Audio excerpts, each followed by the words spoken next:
قال الله عز وجل: ومن يبتغ غير الإسلام دينا فلن يقبل منه وهو في الآخرة من الخاسرين۔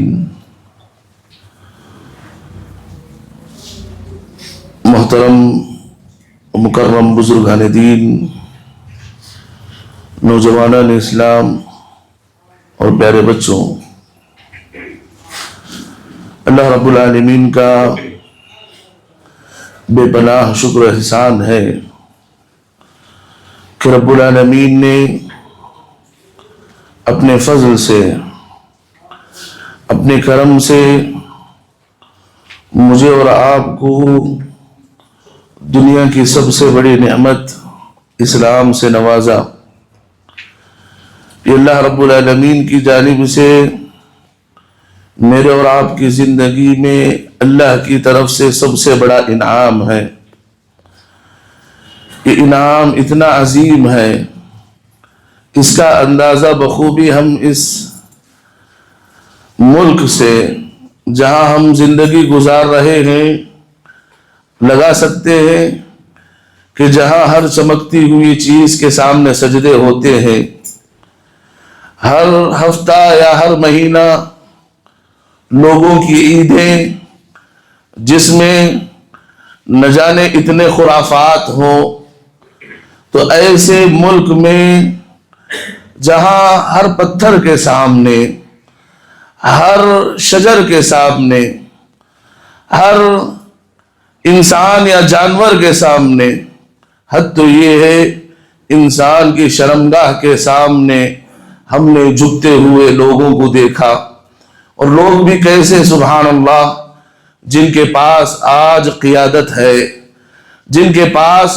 جن کو لوگ کہتے ہیں کہ یہ بڑے لوگ ہیں، جن کو آج دنیا کہتی ہے کہ مالدار لوگ ہیں، ایسے لوگوں کو واللہ ہم نے بے جان چیزوں کے سامنے جھکتے ہوئے دیکھا کہ نعمت نہیں میرے اور آپ کی زندگی میں کہ رب العالمین نے میرے اور آپ کے سر کو، میرے اور آپ کے ہاتھوں کو اسی کے لیے، اسی کے سامنے جھکانے اور اسی کے سامنے ہاتھ پھیلانے والا بنایا۔ یہ اللہ رب العالمین کی جانب سے سب سے بڑا انعام ہے۔ لہذا ایک انسان، اس کے دل میں شعور پیدا ہونا چاہیے، ایک مسلمان اپنے آپ کو یہ احساس لا کر فخر کرنا چاہیے، واللہ اس کائنات میں سب سے جو ہے مقدس انسان اگر کوئی ہے تو وہ مسلمان ہے۔ کیوں؟ وہ اللہ کے سامنے جھکنے والا ہے، وہ اللہ کے سامنے ہاتھ پھیلانے والا ہے، وہ اللہ کے سامنے رونے والا ہے، وہ اللہ پر بھروسہ کرنے والا ہے، وہ اللہ ہی پر یقین رکھنے والا ہے۔ یہ اللہ رب العالمین کی جانب سے انسان کی زندگی میں سب سے بڑا انعام ہے۔ اور اس سے بڑا انعام کیا ہوگا؟ کہا وَلَا تَمُوتُنَّ إِلَّا وَأَنْتُمْ مُسْلِمُونَ۔ اسلام، توحید، یہ ساری چیزیں تمہاری زندگی میں ہیں، لوگوں اس کی حفاظت کرو جس طرح تم اپنی صحت کی حفاظت کرتے ہو، جس طرح تم اپنے مال کی حفاظت کرتے ہو، جس طرح تم اپنے اولاد کی حفاظت کرتے ہو، جس طرح تم اپنے پراپرٹی کے کاغذات کی حفاظت کرتے ہو، جس طرح تم دنیا کو سنبھال کر رکھتے ہو۔ لوگوں، یہ توحید، یہ اسلام ایسی نعمت ہے کہ صبح و شام اس کی نگرانی کرو کہ کہیں وہ تمہارے دامن سے نکل نہ جائے۔ وَلَا تَمُوتُنَّ إِلَّا وَأَنْتُمْ مُسْلِمُونَ۔ دیکھیے خطبہ اللہ کے نبی صلی اللہ علیہ وسلم جب دیتے، اللہ کے نبی جو ہے یہ آیتیں ضرور پڑھتے، یہ خطبے کا حصہ ہے، خطبے کا حصہ ہے، اور اس میں کیا ہے؟ یا ایھا الذین آمنوا اتقوا اللہ، اے ایمان والو تم اللہ سے ڈرو۔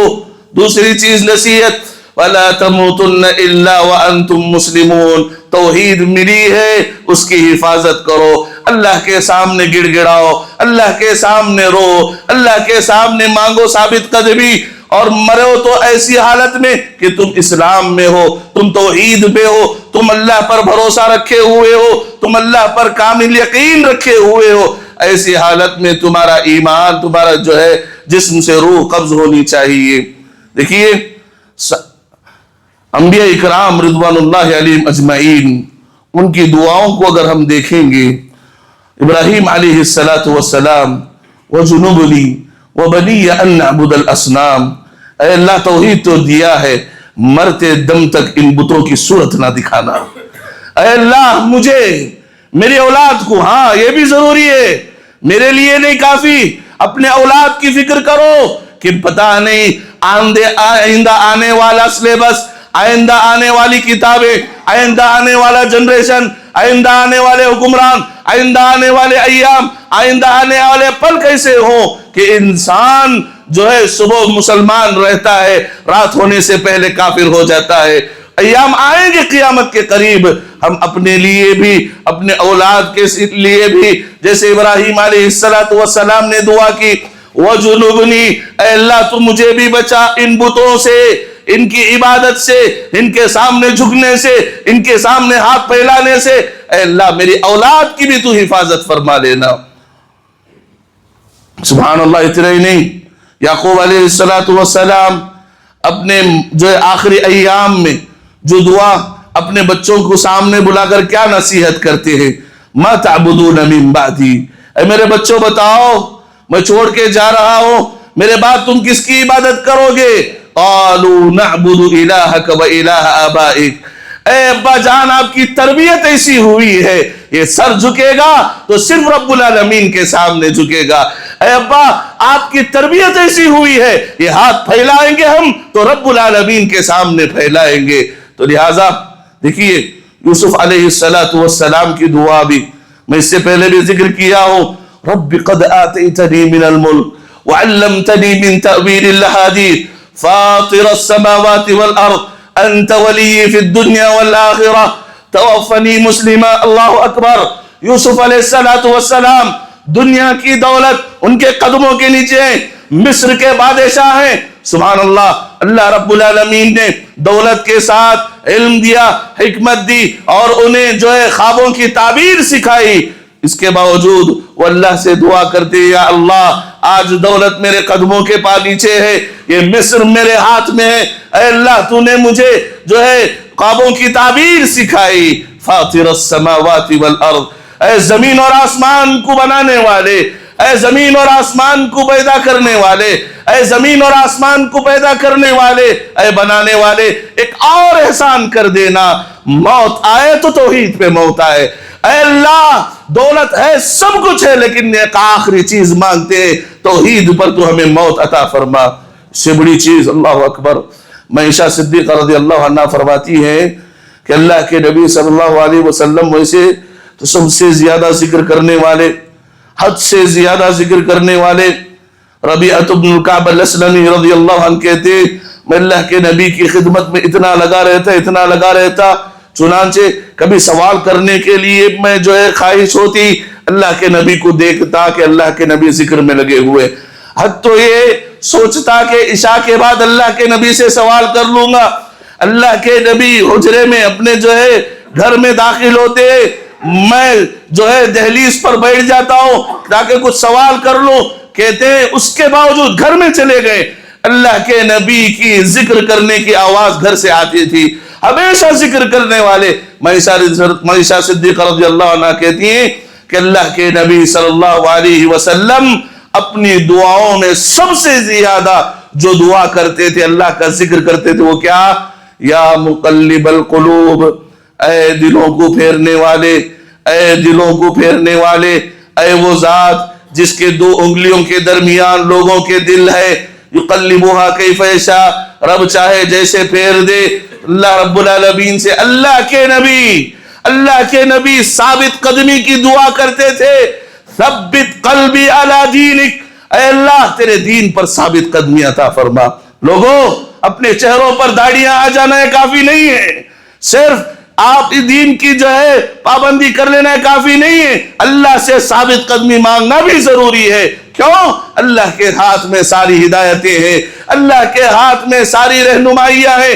جب تک ایسے سلف صالحین واقعے ذکر کیے ہوئے، سبحان اللہ، امام قرطبی رحمت اللہ علیہ ایک ایسا واقعہ ذکر کیے ہوئے، ایک انسان جو اس گاؤں میں سب سے زیادہ عبادت گزار سمجھا جاتا تھا، بہت زیادہ عبادت گزار، بلکہ بعض لوگوں نے جو ہے اسے کہا کہ وہ مسجد میں جو ہمیشہ رہنے والا، مسجد میں ہمیشہ پہلی صف میں رہنے والا بیمار پڑ جاتا ہے کہتے ہیں کہ جب بیماری لمبی ہو جاتی ہے، ایسا ہی ہوتا ہے، جب تکلیفیں لمبی ہو جاتی ہے لوگ مایوس ہونا شروع ہو جاتے ہیں۔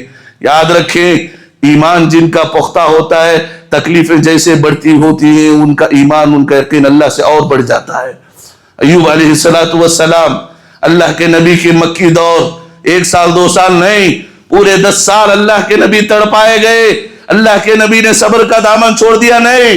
یاد رکھیں، جہاں انسان صبر چھوڑ دیتا ہے، عام انسان، ایک متقی، ایک مومن انسان، وہاں سے اس کا ایمان اور مضبوط ہو جاتا ہے۔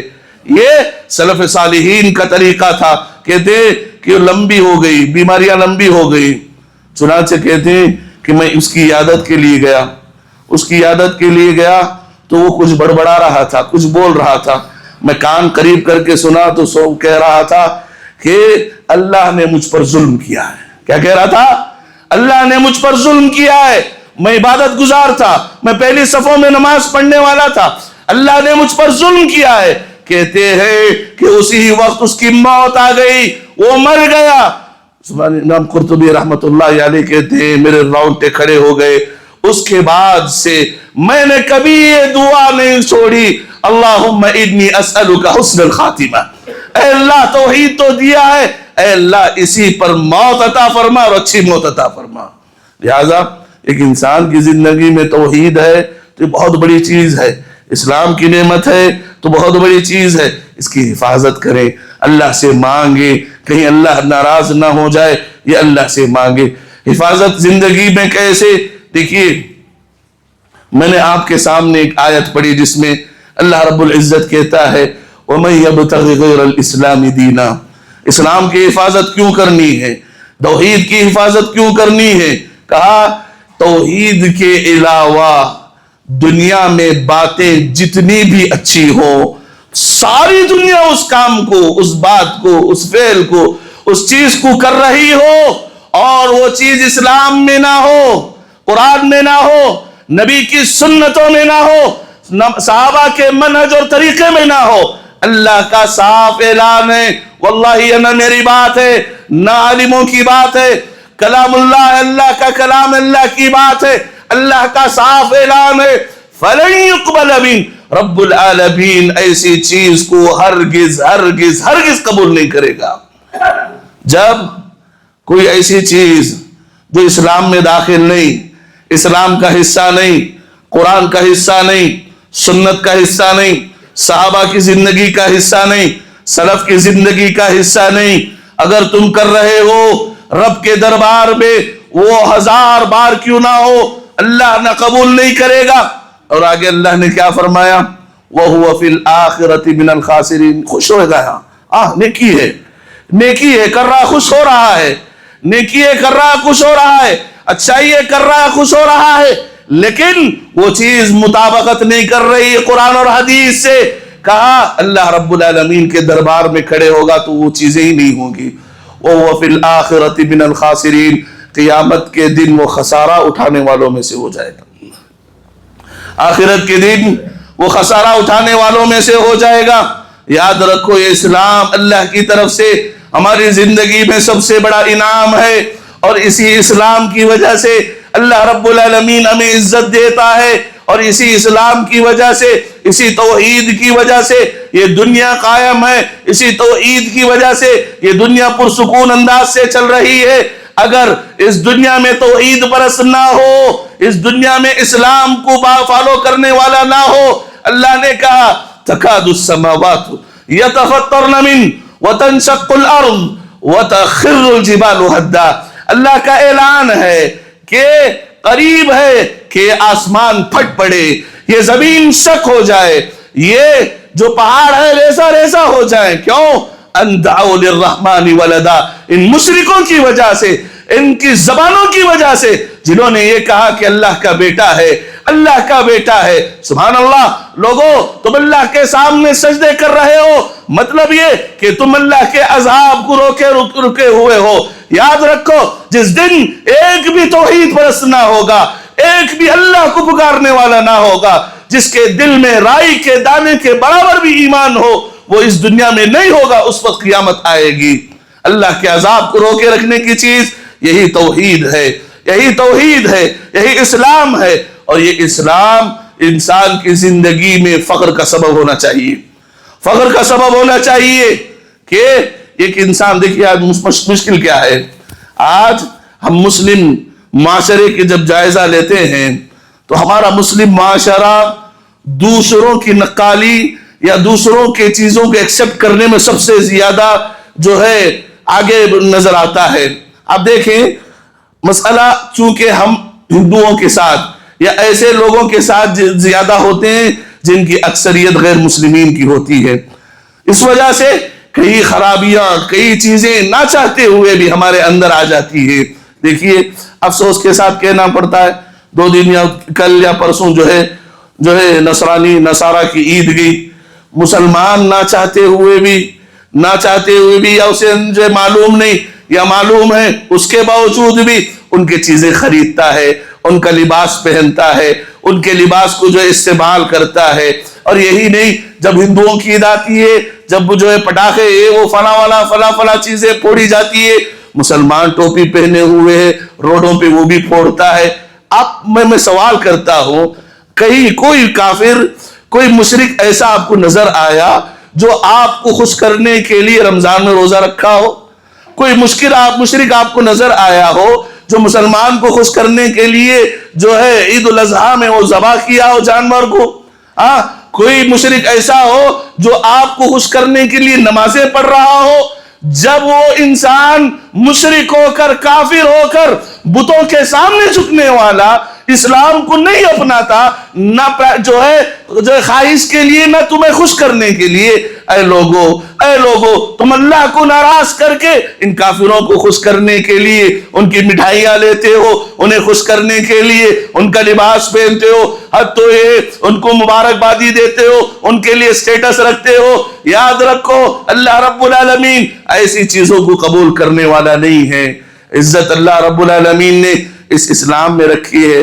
جعفر بن ابی طالب رضی اللہ عنہ جب حبشہ کو گئے، مسلمان پہلی ہجرت کر کے حبشہ جب گئے، جعفر رضی اللہ عنہ نے حبشہ کے جو بادشاہ تھا اس کے سامنے کیا بیان کی، کیا وضاحت کی، کہا یہی اے بادشاہ آج تم ہمیں نکال رہے ہو ان کافروں کی بات سن کر۔ بادشاہ جانتے ہو ہم لوگ بت پرست تھے، ہم لوگ زنا کرنے والے تھے، ہم لوگ چوری ڈکیتی کرنے والے تھے، ہماری معاشرے میں کوئی حیثیت نہیں تھی۔ اے بادشاہ ہمارے درمیان ایک نبی آتا ہے، ہمارے درمیان ہمارا ہی ایک انسان، ہماری طرح ایک انسان آتا ہے، وہ کہتا ہے ایک رب کی عبادت کرو، اسی سے عزت ہے، ایک رب کے سامنے سجدہ کرو۔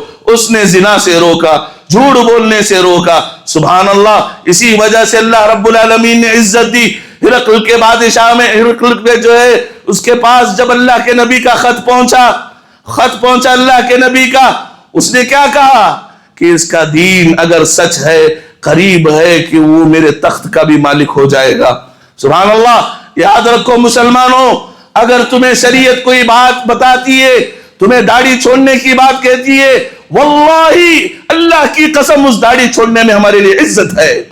شریعت کہتی ہے تم ٹخنوں کے اوپر پینٹ پہنو، اللہ کی قسم ٹخنوں کے اوپر پینٹ پہننا تمہارے لیے عزت ہے۔ آپ کو کہا جاتا ہے، شریعت میں کہا جاتا ہے ڈھیلے ڈھالے لباس پہنو، اللہ کی قسم اس لباس میں تمہارے لیے عزت ہے۔